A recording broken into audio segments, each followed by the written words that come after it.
നമസ്കാരം.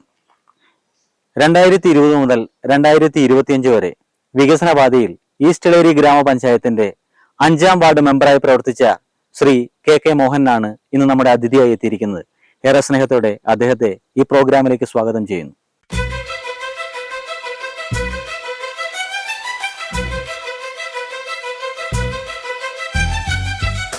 രണ്ടായിരത്തി 20 മുതൽ 25 വരെയുള്ള കാലഘട്ടങ്ങളിൽ 5-ാം വാർഡിനെ മെമ്പറായിട്ട് പ്രവർത്തിക്കുകയാണ്.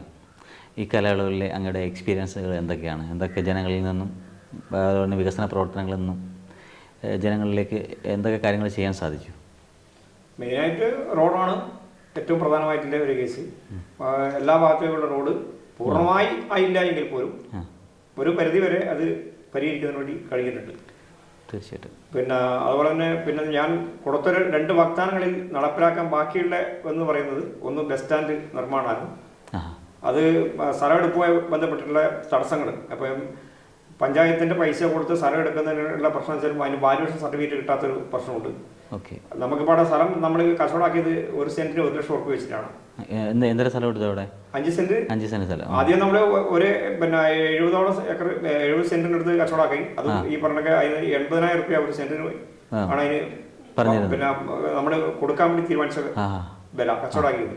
പക്ഷെ വാല്യൂഷൻ എടുക്കുമ്പോൾ 30,000 രൂപ എടുത്ത് മാത്രമേ ഇനി വാല്യൂഷൻ സർട്ടിഫിക്കറ്റ് കിട്ടുന്നുള്ളൂ. ബാക്കി പൈസ നമുക്ക് കൊടുക്കാൻ പറ്റാത്ത അങ്ങനത്തെ ഒരു സാങ്കേതിക പ്രശ്നം. ഇപ്പൊ അങ്ങനെ 5 സെന്റ് തൊട്ട് ബസ് സ്റ്റാൻഡോട് ചേർന്ന് തന്നെ ഒരു 5 സെന്റ് കച്ചവടമാക്കി. അത് 1 ലക്ഷം ഉറുപ്പിക്കാണ് 5 സെന്റ് കച്ചവടമാക്കി. 1 സെന്റിന് 1 ലക്ഷം ഉറുപ്പിക്കാണ് കച്ചവടമാക്കിയത്. പക്ഷെ അതിന് വാല്യൂഷൻ കിട്ടിയെങ്കിൽ ഗവൺമെന്റ് വാല്യൂഷൻ 38,000 രൂപയാണ് ഉള്ളത്. അതുകൊണ്ടുള്ളൊരു ചെറിയ സാങ്കേതിക പ്രശ്നം സംഭവിച്ചിട്ടുണ്ട്. പിന്നെ കളിസ്ഥലത്തിന് സ്ഥലം എടുക്കാൻ വേണ്ടി തീരുമാനിച്ചു. കളിസ്ഥലത്തിന് സ്ഥലം നമുക്ക് അനുയോജ്യമായ സ്ഥലം കിട്ടാത്ത ഒരു സാഹചര്യം. വില ചോദിക്കുന്നത് 1 കോടിയാണ്. അങ്ങനെ ഒരു പ്രതിസന്ധി മാത്രമേ. മറ്റെല്ലാ കാര്യങ്ങളിലും നമ്മൾ മറ്റ് എല്ലാ മേഖലകളിലും നമ്മൾ വികസനങ്ങൾ എത്തിക്കാൻ സാധിച്ചിട്ടുണ്ട്. റോഡുകളെല്ലാം ഏകദേശം അവരുടെ ഇപ്പൊ അതിൽ പറഞ്ഞ ഏറ്റവും പ്രധാനപ്പെട്ട ഒരു കാര്യം എന്ന് വെച്ചാൽ കർണാടക ബൗണ്ടറിയോട് ചേർന്ന് നടക്കുന്നതാണ് ഈ വാർഡിന്റെ അതിർത്തി എന്ന് പറയുന്നത്. അപ്പൊ അവിടെ ആനശല്യം വളരെ കൂടുതലായിട്ടുണ്ട് എന്ന് മാത്രമല്ല ഒരുപാട് കൃഷികൾ നശിപ്പിക്കുകയും നിരന്തരമായ പരാതിപ്പെടുകയും ഒക്കെ ചെയ്തു. അപ്പൊ ഞാൻ മെമ്പറാകുന്ന സ്ഥലത്ത് തന്നെ വാഗ്ദാനം കൊടുത്തൊരു പ്രധാന അവിടെ തൂക്കുവേലി സ്ഥാപിക്കും എന്നുള്ളത് അത് MLA ബന്ധപ്പെട്ട് നടപ്പിലാക്കാൻ വേണ്ടി കഴിഞ്ഞിട്ടുണ്ട്. ഇപ്പം ഒരു കുറച്ച് ഭാഗത്തോടി കഴിഞ്ഞ ഒരു 3 വർഷം മുമ്പ് നടപ്പിലാക്കിയത് ഡാമേജ് വന്നിട്ടുണ്ട്. അതും പൂർത്തീകരിക്കാൻ ആവശ്യമായ ശ്രമം നടത്തിക്കൊണ്ടിരിക്കുകയാണ്. അതുപോലെ റോഡുകൾ എത്രത്തോളം പൂർണ്ണതയിലേക്ക് എത്തിക്കാൻ സാധിച്ചിട്ടുണ്ട്? റോഡുകൾ വെച്ചാൽ എല്ലാ മേഖലയിലും ഇപ്പം അതിൽ ഏറ്റവും പ്രധാനപ്പെട്ട ഒരെണ്ണം തയ്യൽ അത്തിയെടുക്കുന്ന റോഡാണ്. അത് പൂർണ്ണതയിൽ എത്തിക്കാൻ വേണ്ടി കഴിഞ്ഞു. അപ്പൊ ഇപ്പൊ അത് കൊന്നക്കാടുമായി ടച്ച് ചെയ്തുകൊണ്ട് ഒരു 5.5 മീറ്റർ വീതിക്ക് ടാർ ചെയ്യാനുള്ള ശ്രമത്തിലാണ്. അതിന് 6 കോടി രൂപയുടെ എസ്റ്റിമേറ്റ് അടക്കം ആക്കിയിട്ടുണ്ട്. അത് അതിന്റെ ശ്രമം നടന്നുകൊണ്ടിരിക്കുന്നു. അവരുടെ വായിക്കാനും കോളനിയിലേക്കാണ് മറ്റു പ്രധാനപ്പെട്ട ഒരു റോഡ്. അപ്പൊ അത് പൂർത്തീകരിക്കുന്നതിന് വേണ്ടിയുള്ള ഇപ്പൊ അവിടെ ഫണ്ട് കാര്യങ്ങളെല്ലാം 30 ലക്ഷം രൂപ MLA അനുവദിച്ചിട്ടുണ്ട്. ബ്ലോക്ക് പഞ്ചായത്ത് 10 ലക്ഷം അനുവദിച്ചിട്ടുണ്ട്. പഞ്ചായത്തിന്റെ ഫണ്ടും കൂടെ വെച്ച് അത് പൂർത്തീകരിക്കാനുള്ള ശ്രമത്തിലാണ്. അടക്കം എസ്റ്റിമേറ്റ് കമ്പനിയിൽ നിന്ന് മുന്നോട്ട് പോകുന്നുണ്ട്. പിന്നെ ഒന്ന് മീനഞ്ചേരി കോളനിയിലേക്കുള്ള റോഡ് അതും പൂർത്തീകരിക്കാനുള്ള ശ്രമം. അതിന് MLA 10 ലക്ഷം രൂപയൊന്നും പഞ്ചായത്തിന്റെ പൈസ വെച്ചു. അങ്ങനെ അത് പൂർത്തീകരിക്കാനുള്ള ശ്രമത്തിലാണ്. അങ്ങനെ ഓരോ മേഖലയിലും പരമാവധി വികസനങ്ങൾ എത്തിക്കാൻ വേണ്ടിയിട്ട് ശ്രമങ്ങൾ നടന്നുകൊണ്ടിരിക്കുന്നുണ്ട്, ചെയ്തുകൊണ്ടിരിക്കുന്നുണ്ട്. ബ്ലോക്ക് പഞ്ചായത്തിന്റെയും ജില്ലാ പഞ്ചായത്തിന്റെയും അവരുടെ MLA ഫണ്ടും പഞ്ചായത്തിന്റെ ഫണ്ടും എല്ലാം ഉപയോഗിച്ചിട്ടുള്ള കാര്യങ്ങളാണ്. അടക്കം ഉപയോഗിച്ചിട്ടുണ്ട്. അത് പൂർത്തീകരിക്കാനുള്ള ശ്രമത്തിലാണ്. പ്രധാനമായിട്ടും കാർഷിക മേഖലയെ ആശ്രയിച്ചിട്ടുള്ള ഒരു വാർഡാണ്. അപ്പൊ എന്തൊക്കെ കാർഷിക മേഖലയിലുള്ള കാര്യങ്ങൾ? ഇപ്പം ഏറ്റവും ഒന്ന് നമ്മുടെ മഴ കൂടുതലുള്ള ഒരു പ്രദേശമാണ്. ചിറാപ്പൂഞ്ചി കഴിഞ്ഞാൽ ഏറ്റവും കൂടുതൽ മഴ പെയ്യുന്ന സ്ഥലം എന്ന് ഗവൺമെന്റ് തന്നെ രേഖപ്പെടുത്തിയുള്ള സ്ഥലമാണ് തയ്യനി അത്തിയെടുക്കം പ്രദേശം. അവിടെ വെച്ചാല് മഴ കൂടുതൽ കാരണവും പിന്നെ കാർഷിക മേഖലയിലുള്ള കീടങ്ങളുടെ ശല്യം മഞ്ഞളിപ്പ് രോഗം ഏറ്റവും വ്യാപകമായിട്ടുണ്ടായ മഞ്ഞളിപ്പ് രോഗമാണ്. മഞ്ഞളിപ്പ് രോഗം മൂലം കവുങ്ങ് തെങ്ങ് കൃഷി പൂർണ്ണമായിട്ട് നശിച്ചു എന്ന് തന്നെ പറയാം. എന്നുവെച്ചാല് ഒരു തരത്തിലുള്ള കൃഷി ചെയ്യാൻ പറ്റാത്ത അവസ്ഥയാണ് ഉള്ളത്. പച്ചക്കറി കൃഷി ചെയ്താലും കിട്ടാത്ത മഴ കൂടുതൽ കാരണം മഴ കൂടുതൽ കാരണം പച്ചക്കറി കൃഷിയൊന്നും കൃഷി ചെയ്യാൻ പറ്റാത്ത. ഞാനിപ്പം എല്ലാ വീടിലും പച്ചക്കറി കൃഷി ചെയ്യുന്നതിന് ആവശ്യമായ വിത്തും അതുപോലെ തന്നെ തൈകളും കൊടുത്തു. പക്ഷെ അതൊന്നും അവർക്ക് ഫലപ്രദമായി എത്തിക്കാൻ വേണ്ടി കഴിയുന്നില്ല. അതിന് മഴ കൂടുതൽ കാരണം തന്നെയാണ്. ഇത്തരം സാഹചര്യങ്ങളിൽ പഞ്ചായത്തിന്റെ സമീപനങ്ങൾ എന്തൊക്കെ കാര്യങ്ങൾ നമുക്ക് ചെയ്യാൻ പറ്റിയിട്ടുണ്ട് കർഷകർക്ക് വേണ്ടിയിട്ട്? കർഷകർക്ക് ഇപ്പൊ വെച്ചാല് തെങ്ങ് കർഷകർക്ക് പണം കൊടുക്കുന്നതിന് വേണ്ടി വേപ്പം പിണ്ണാക്ക് അവരുടെ എല്ലുപൊടി അതുപോലുള്ള അത് പിന്നെ കുമ്മായം എല്ലാം ചെയ്യാം, ഇങ്ങനെ എല്ലാം കൊടുക്കാൻ വേണ്ടി കഴിഞ്ഞിട്ടുണ്ട്. പക്ഷെ അത് എല്ലാം ഫലപ്രദമായിട്ട് കൃഷി ഇടങ്ങളിൽ എത്തിക്കാൻ ആവശ്യമായിട്ടുള്ള ഈ പറഞ്ഞ ഇതുകൊണ്ട് കൃഷി ചെയ്യുന്നവർക്ക് അതിന് ഗുണം കിട്ടാത്തൊരു സാഹചര്യം ഉണ്ട്. കാർഷിക മേഖല പ്രതിസന്ധി കാരണം മറ്റു വിഷയമൊന്നുമില്ല. കാരണം കൃഷി ചെയ്തിട്ടാണ് എല്ലാവരും തന്നെ അവിടെ ജീവിക്കുന്നത്. ഈ വാർഡില് വിദ്യാഭ്യാസ സ്ഥാപനങ്ങളോ അങ്ങനെ എന്തെങ്കിലും? വിദ്യാഭ്യാസ ഹൈസ്കൂളുണ്ട്, ഗവൺമെന്റ് ഹൈസ്കൂളുണ്ട്. പിന്നെ അതുപോലെ തന്നെ അംഗൻവാടി 4 ഉണ്ടല്ലേ? അതിന്റെ പ്രവർത്തനങ്ങൾ പിന്നെ എല്ലാം നല്ല രീതിയിലുള്ള അംഗൻവാടികൾ ആക്കി മാറ്റുന്നതിന് കഴിഞ്ഞിട്ടുണ്ട്. ഇപ്പൊ അതില് പിന്നെ അത്തിയടക്കത്തെ ഒരു അംഗൻവാടി മാത്രമാണ് പ്രതിസന്ധിയിലുള്ളത്. വെച്ചാൽ റോഡ് പണി കഴിഞ്ഞപ്പോ ഇത് ഒരു 10 മീറ്റർ പൊക്കത്തിലായി പോയി. ഓക്കെ, അതിന് അതിപ്പം മാറ്റി പുതിയ അംഗൻവാടി പിന്നെ ജോസഫ് പിന്നെ എന്ന് പറഞ്ഞ ഒരാള് സ്ഥലം തന്നു, സൗജന്യമായിട്ട് 5 സെന്റ് സ്ഥലം തന്നു. ഇപ്പം 48 ലക്ഷം റുപ്യ മുടക്കി ബിൽഡിംഗിന്റെ പണി ആരംഭിക്കാൻ വേണ്ടി പോയിരുന്നു. അതിന്റെ സ്ഥലം എല്ലാം ഇതാക്കി പിന്നെ അഗ്രിമെന്റ് വെച്ചു. പിന്നെ ഇവര് നിർമ്മിതിയാണ് പണി എടുക്കുന്നത്. ഈ ആഴ്ച തന്നെ അതിന്റെ പണി ആരംഭിക്കും, സ്റ്റാർട്ട് ചെയ്യും. മറ്റ് പിന്നെ അംഗൻവാടികളെല്ലാം ഇന്റർലോക്ക് ചെയ്ത് ഷീറ്റിട്ട് നല്ല മികച്ച നിലവാരത്തിലേക്ക് എത്തിക്കാൻ വേണ്ടി കഴിഞ്ഞിട്ടുണ്ട്. മറ്റ് എന്ത് മേഖലകളിലൊക്കെയാണ് വികസനങ്ങൾ എത്തിക്കാൻ സാധിച്ചിട്ടുള്ളത്? മറ്റെന്തെങ്കിലും പിന്നെ ഉള്ളത് പിന്നെ അതുപോലെ തന്നെ നമ്മുടെ അംഗൻവാടികൾ ശുചിത്വ മേഖലയിൽ ഹരിതകർമ്മസേനയുടെ പ്രവർത്തനങ്ങളൊക്കെ ഏത് രീതിയിൽ പോയി? നമ്മുടെ അടുത്ത് വെച്ചാൽ ഏറ്റവും ഒരു പ്രശ്നം എന്ന് പറഞ്ഞാൽ മലയോര മേഖലയാണ്. ഈ പഞ്ചായത്തിലെ ഏറ്റവും ദുർഘടം പിടിച്ച പ്രദേശം മലയോര മേഖലയാണ്. ഇതാണ്. അതുപോലെ വീടുകളുടെ എണ്ണം വെച്ചാൽ ആടെ എസ്റ്റേറ്റും മറ്റ് നിരവധി ആളുകൾക്ക് പല ആളുകൾക്കും സ്ഥലമുണ്ട്. മലപ്രദേശത്തുള്ള ആൾ ഇറങ്ങിപ്പോയി. സൗകര്യങ്ങളുടെ കുറവുകൊണ്ട് അവിടെ ആളുകൾ മാറി താമസിക്കുന്നു. അവിടെ ഒഴിഞ്ഞ പറമ്പുകൾ ഇഷ്ടം പോലെയാണ്. ഒരു വീടിൽ നിന്നും ഒരു വീട്ടിലേക്കുള്ള ദൂരം വളരെ വലുതാണ്. ഹരിതകർമ്മ സേനാംഗം പലവട്ടം ആക്കിയെങ്കിലും അവരാരും അത് പൂർത്തീകരിക്കാൻ വേണ്ടി തയ്യാറാകുന്നില്ല. വീടുകളുടെ എണ്ണം ഭയങ്കരമായിട്ട് കുറവുണ്ട്. ഒന്ന് വീട് കുറവ്, രണ്ടാമത് അവർക്ക് അതിന് പ്രതിഫലം കിട്ടുന്നില്ല. തീർച്ചയായിട്ടും. ഒന്ന് ST മേഖലയാണ്. ST മേഖലയിൽ എല്ലാ വീട്ടിലും പോയാലും പൈസ കിട്ടുന്നില്ല. ST മേഖലകളിൽ പിന്നെ എത്രത്തോളം വികസനങ്ങളെ വളർച്ച പ്രാപിച്ച് കൊണ്ടുവരാൻ വേണ്ടിയിട്ട്, അതായത് മെയിനായിട്ടുള്ള വായിക്കാൻ കോളനിയാണ്. 53 വീടുണ്ട്.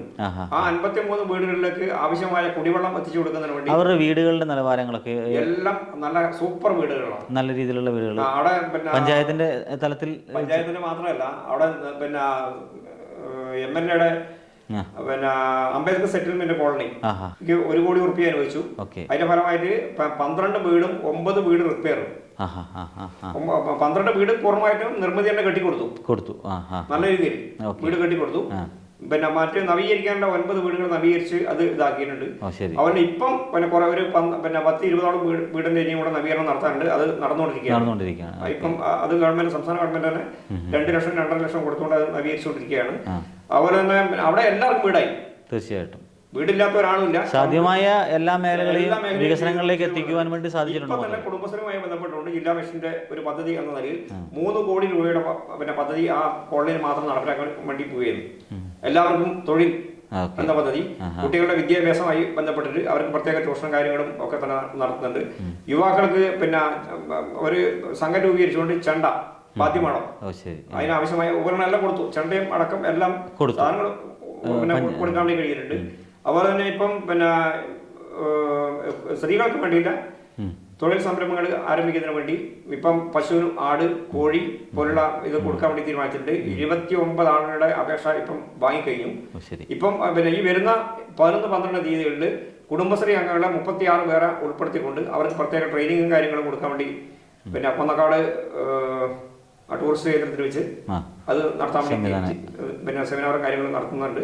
അപ്പൊ അവരെ ആ മേഖലയിലുള്ള ആളുകളുടെ പിന്നെ പുരോഗതിക്ക് ആവശ്യമായ അവരെ വെച്ചാൽ ഇപ്പം ഈ എല്ലാവരും ഒന്നാമത് ഉയർന്ന പ്രദേശം, വാഹന സൗകര്യം കുറവ്. അപ്പം പിന്നെ അതൊക്കെ ഒരു വീട് കെട്ടണമെങ്കിൽ തന്നെ ആയാലും ഇപ്പം ഗവൺമെന്റ് ഇപ്പൊ കൊടുക്കുന്ന 6 ലക്ഷം റുപ്യാണ്.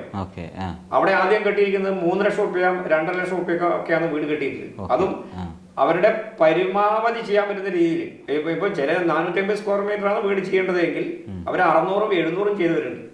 മനസ്സിലായി. ടൈലിട്ട് 10-12 ലക്ഷം റുപ്യ വരെ മുടക്കി വീട് പണിതവരുണ്ട്. കാരണം അത് നമുക്കെന്നെ ഒരു വളരെ മനോഹരമായ രീതിയിൽ നമുക്ക് പോലും വീട്ടിനുള്ളിൽ കയറണമെങ്കിൽ കാല് കഴുകിയിട്ട് കയറാൻ തോന്നും. അത്രത്തോളം മനോഹരമായിട്ട് അത് ചെയ്തിട്ടുണ്ട്. അത്രയും നന്നായിട്ട് ചെയ്തവരുണ്ട്. തൊഴിലുറപ്പ് മേഖലയിലെ പ്രവർത്തനങ്ങൾ ചെയ്യുന്നുണ്ട്. കോളനിയിൽ തൊഴിലുറപ്പുമായി ബന്ധപ്പെട്ട കാര്യങ്ങളെല്ലാം ചെയ്യുന്നുണ്ട്. പഞ്ചായത്ത് മെമ്പർ ആകുന്ന സമയത്ത് നമുക്ക് വാർഡിൽ കുറേ കാര്യങ്ങൾ ചെയ്യണം എന്നുള്ള ഒരു താല്പര്യം ഉള്ളിലുണ്ടാവുമായിരിക്കാം. ഉദ്ദേശിച്ച കാര്യങ്ങൾ എല്ലാം ചെയ്തു തീർക്കാൻ വേണ്ടി മൂന്നാം ടൈമാണ്. ഓക്കെ. ഞാൻ ഈ തയ്യൽ തന്നെയാണ് ആദ്യം പിന്നെ ഫസ്റ്റ് മെമ്പറായത്. ശരി. ഞാൻ മെമ്പറാകുന്ന മുമ്പേ പിന്നെ അത് സംഭരണ വാർഡായിരുന്നു. അതെ അതെ അതെ. 16 വർഷം സംഭരണ വാർഡായിരുന്നു. ശരി. അന്ന് വെച്ചാൽ ഗവൺമെന്റ് ഈ ഇതിന്റെ ഫണ്ടൊന്നും ഇല്ല. ഇത്രത്തോളം വിശാലമായ വികസനങ്ങൾ എത്തിക്കാനുള്ള ഫണ്ടുകളൊന്നും ആ സമയത്ത് ഇല്ലായിരുന്നില്ല. ഞാൻ പിന്നെ മത്സരിക്കുന്ന സമയത്ത് എന്റെ വാർഡിനകത്ത് 120 മീറ്ററാണ് ആകെ ടാറിംഗ് റോഡ് ഉള്ളത്. ആകെ ഉണ്ടായിരുന്നത് ആ വാർഡിനകത്ത് ആകെ ഉണ്ടായിരുന്നത് 120 മീറ്റർ റോഡ് മാത്രമാണ്. ഞാൻ മെമ്പറായതിനു ശേഷം 7 കിലോമീറ്റർ റോഡ് ടാർ ചെയ്യാൻ വേണ്ടി കഴിഞ്ഞിട്ടുണ്ട്. അത് MP ഫണ്ട് ഉണ്ട്, MLA ഫണ്ട് ഉണ്ട്, പല ഫണ്ടുകളും ഉപയോഗിച്ചു. ജില്ലാ പഞ്ചായത്തിന്റെ ഫണ്ട് ഉണ്ട്, പിന്നെ ഗ്രാമപഞ്ചായത്തിന്റെ ഫണ്ട് ഉണ്ട്. എല്ലാ ഫണ്ടുകളും ഉപയോഗിച്ചുകൊണ്ട് 7 കിലോമീറ്ററോളം റോഡ് പൂർത്തീകരിക്കാൻ. പഞ്ചായത്തിന്റെ മൊത്തത്തിലുള്ള പ്രവർത്തനങ്ങൾ വാർഡിനെ എത്രത്തോളം സ്വാധീനിച്ചിട്ടുണ്ടെന്നാണ് തോന്നുന്നത്? മൊത്തത്തിലുള്ള പഞ്ചായത്തിന്റെ ഞാൻ LDF കാരനാണ്. അതെ. ഓക്കെ. എങ്കിൽ പല സമയത്തുണ്ടായ പിന്നെ ഭരണസമിതി ആയാലും ആ പ്രദേശത്തോട് ഒരു അവഗണന എന്ന സമീപനമായിരുന്നു ഉണ്ടായത്. ഭരണസമിതിക്ക് മൊത്തത്തിൽ ഉണ്ടായിരുന്നത് ഒരു അവഗണനയായിരുന്നു. അറഞ്ചന പഞ്ചായത്തിന് പിന്നെ വീതം വെക്കുമ്പം പിന്നെ ആ വാർഡിന് കുറച്ച് പൈസ അനുവദിക്കുക, അല്ലെങ്കിൽ പിന്നെ അതിന് വേണ്ടുന്നത്ര പരിഗണന ഒരു മലയോര പ്രദേശം എന്ന നിലയിലുള്ള പരിഗണന ഇല്ലാത്ത ഒരു സാഹചര്യം ഉണ്ടായി. പക്ഷെ അതിനെ മറികടക്കാൻ കഴിഞ്ഞത് MP MLA ഇല്ലതുകൊണ്ടാണ്. മനസ്സിലായി. അവരുടെ ഭാഗത്തുനിന്ന് പരമാവധി സപ്പോർട്ട് നമുക്ക് കഴിഞ്ഞിട്ടുണ്ട്, വാങ്ങിയെടുക്കാൻ കഴിഞ്ഞിട്ടുണ്ട്. അപ്പൊ അവിടെ ഇനി ഒരു പോരായ്മ ഉള്ളത് ഒരു ഗ്രൗണ്ട് ഉണ്ടാക്കുക എന്നാണ്. യുവാക്കൾക്കായാലും സ്കൂളിലെ കുട്ടികൾക്കായാലും കളിക്കുന്നതിന് ആവശ്യമായ ഗ്രൗണ്ട് ഇല്ല. അപ്പൊ അത് എങ്ങനെ ആക്കിയെടുക്കാൻ പറ്റും എന്നുള്ള ഒരു ശ്രമത്തിലാണ് ഞങ്ങളിപ്പം ആലോചിക്കുന്നത്. അപ്പൊ അതും കൂടെ പൂർത്തീകരിച്ചാൽ മാത്രമേ നമുക്ക് പൂർണ്ണമായിട്ടും ആ പ്രദേശത്തിന് ഗുണം കിട്ടുന്ന രീതിയിലേക്ക് നമുക്ക് എത്തിക്കാൻ വേണ്ടി കഴിയും. 5 വർഷത്തെ ഭരണകാലഘട്ടം കഴിയാറാകുന്ന ഈ സാഹചര്യത്തിൽ വോട്ട് ചെയ്ത ജനങ്ങളോട് എന്താണ് നിങ്ങൾക്ക് പറയാൻ? വോട്ട് ചെയ്ത ജനങ്ങൾക്ക് ഒരാളെയും വെറുപ്പിക്കാത്ത രീതിയിൽ ഞാൻ പിന്നെ CPM-ന്റെ മെമ്പറാണ്. പക്ഷെ അതിനകത്ത് ഒരു രാഷ്ട്രീയം നോക്കാതെ എല്ലാവരെയും ഒരുപോലെ കാണാനും അവർക്ക് പിന്നെ ആരെൻ്റെ അടുത്ത് വന്നാലും ഞാൻ ഒരു നിഷേധാത്മക സമീപനം സ്വീകരിക്കാറില്ല. എല്ലാവരെയും ഒന്നായി കണ്ടുകൊണ്ട് അവരെ പിന്നെ സഹായിക്കാൻ വേണ്ടി പറ്റുന്ന ഇപ്പം ഏറ്റവും പ്രധാനമായിട്ടും ഉള്ളതെന്ന് വെച്ചാൽ ഒരു ആവശ്യം പറഞ്ഞാൽ ഇപ്പൊ നിങ്ങൾ എൻ്റെ അടുത്ത് ഒരു ആവശ്യത്തിന് വേണ്ടി വന്നാൽ അത് പറ്റുമെങ്കിലും ഇല്ലെങ്കിലും അവരെ നല്ല മനസ്സോടുകൂടി കാണുക. തീർച്ചയായിട്ടും 100% ഒരാൾക്കും പിന്നെ എതിരഭിപ്രായം പറയാത്ത രീതിയിൽ നമുക്ക് പിന്നെ ചെയ്യാൻ വേണ്ടി കഴിഞ്ഞിട്ടുണ്ട് എന്ന് തന്നെയാണ് അതുമായി ബന്ധപ്പെട്ട് പറയാനുള്ളത്.